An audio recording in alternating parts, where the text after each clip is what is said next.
Hello best learners, this is Mustafa here at Learn with the Best, and we've got a great video for you today. We're going to be discussing Robert Greene's law number 21. Play a sucker to catch a sucker. Seem dumber than your mark. In this video, I'm going to define the law for you, and then we're going to look at a short story from the book, followed by a fun little story from my past where I used this law on my manager at a minimum wage job. Here's the law. No one likes feeling dumber than the next person. The trick, then, is to make your victims feel smart, and not just smart, but smarter than you are. Once convinced of this, they will never suspect that you may have ulterior motives. So, once upon a time, around 150 years ago, a wealthy financier named Asbury received a message informing him that a diamond mine had been discovered in Wyoming. This message had come from a reliable source, and so Asbury took it very seriously and went to the west to investigate. Two prospectors that looked like complete imbeciles had discovered this diamond mine, but they were smart enough to not divulge its location. They had led a highly respected mining expert to the mine several weeks back, taking a circular route so the expert couldn't guess as to its whereabouts. And remember guys, this is 150 years ago. There was no such thing as GPS tracking back then. You couldn't just pull out your iPhone and ask Siri. So anyway, once they were there, the expert had seen the miners digging up diamonds. The expert took the gems to various jewelers, and they all verified the diamonds were real. Asbury asked the two stooges to come back with him to New York, where the respected jeweler, Charles Tiffany, would verify the diamonds. The prospectors responded uneasily because they smelled a trap. How could they trust Asbury? What if Asbury, Tiffany, and all of the wealthy financiers managed to steal the whole mine from under them? Asbury tried to allay their fears by giving them $100,000 now and another $300,000 in escrow if the deal went through. The two prospectors reluctantly agreed. So the group traveled to New York, where a meeting of the minds was held with many of the country's wealthiest financiers. Only the two stooges were missing. You see, they were so excited to go sightseeing in the big city of New York. When Tiffany announced that the gems were real and worth a fortune, the wealthy financiers could barely control their excitement. They wrote to all of their rich friends to come and get in on the investment, but at the same time, they told the two stooges that they needed one more test. They insisted that a mining expert of their own choosing accompany a small group to the mining site to verify its wealth. So, several weeks later, a man named Louis Janine, the best mining expert in the country, met the prospectors in San Francisco. Janine was determined to make sure that the mine was not a fraud. The two stooges led the small team through a complex series of canyons, completely confusing them as to their whereabouts. And when they finally reached their destination, the rich financiers watched in amazement as Janine dug the area up, leveling anthills, turning over boulders, and finding emeralds, rubies, sapphires, and most of all, diamonds. The dig lasted 8 days, and by the end, Janine was convinced that this was the richest field in mining history. He estimated $1 million worth of diamonds to come out of the mine every month. Returning to the city a few days later, Asbury and the wealthy financiers acted fast to form a $10 million corporation of private investors. The only problem was that they had to get rid of these two stooges who had found the mine in the first place, and that meant hiding their excitement. So they played possum. Who knows if Janine is right, they told the two stooges. The mine may not be as rich as we think. This made the stooges angry, and so the wealthy financiers decided to try a different tactic. They said that if the two stooges insisted on having shares in the mine, they would end up being fleeced by the tycoons and investors who would run the corporation.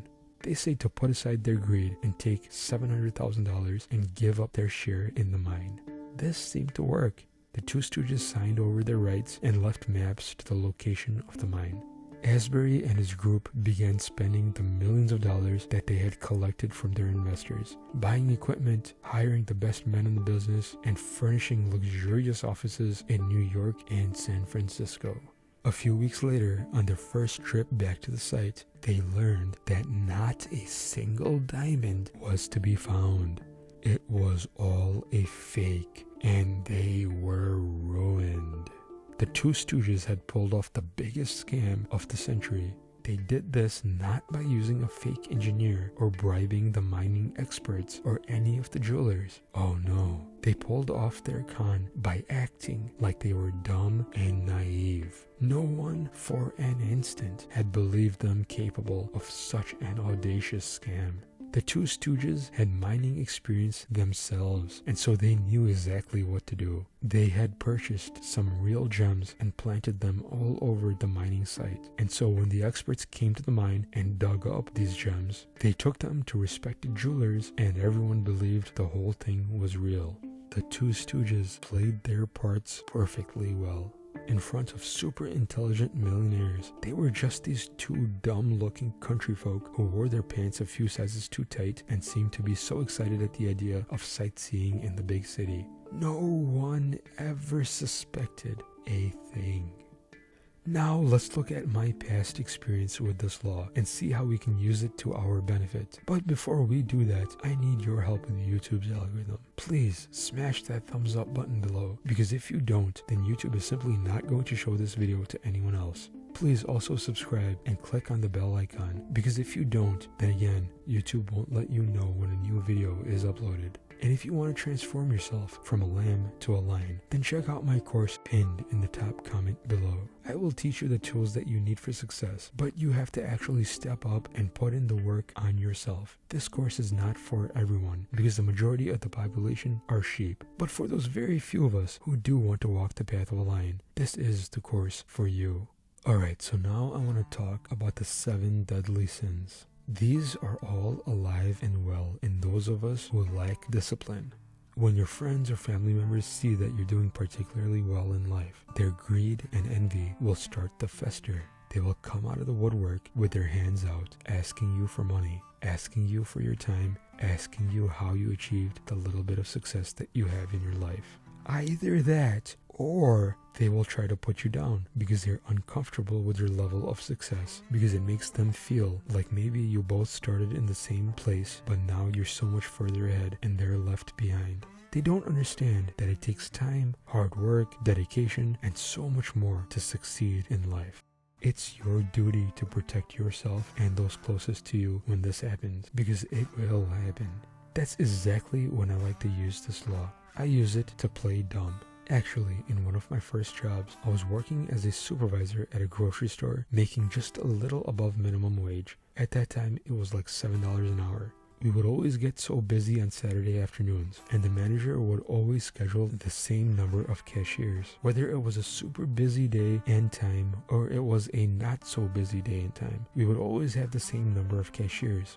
So me, as a supervisor, I had a very rough time on Saturday afternoons because there were tons and tons of customers waiting in line, and I didn't have enough cashiers to get all of the customers taken care of in a timely fashion. So I simply asked my manager if we could have more cashiers on the floor on Saturday afternoons, and he responded by telling me this. He said, "Hey Mustafa, how about you quit, and then I'll use your payroll to hire additional cashiers on Saturday afternoons."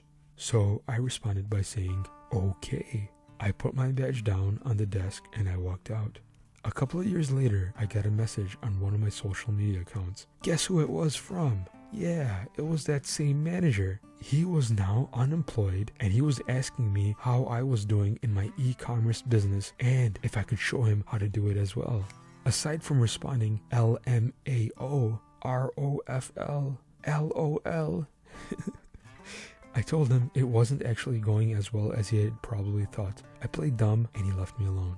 So guys, keep this in mind. You don't have to be making millions of dollars before people start coming to you with their hand out or coming at you with a sharp tongue, trying to cut you at the knees and trying to discourage you from doing whatever it is that you're doing. Learn to use this law by playing dumb. You'll be amazed at how often it works at diverting unwanted attention.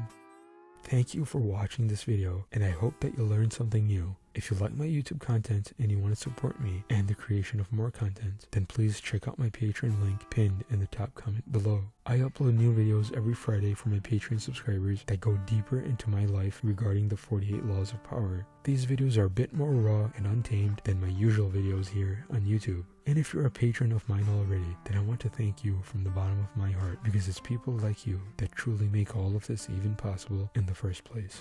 I hope you enjoyed this animated video on Robert Greene's 48 Laws of Power, Law number 21. Play a sucker to catch a sucker. Seem dumber than your mark. Thanks, and I'll see you next time for Robert Greene's 48 Laws of Power, Law number 22.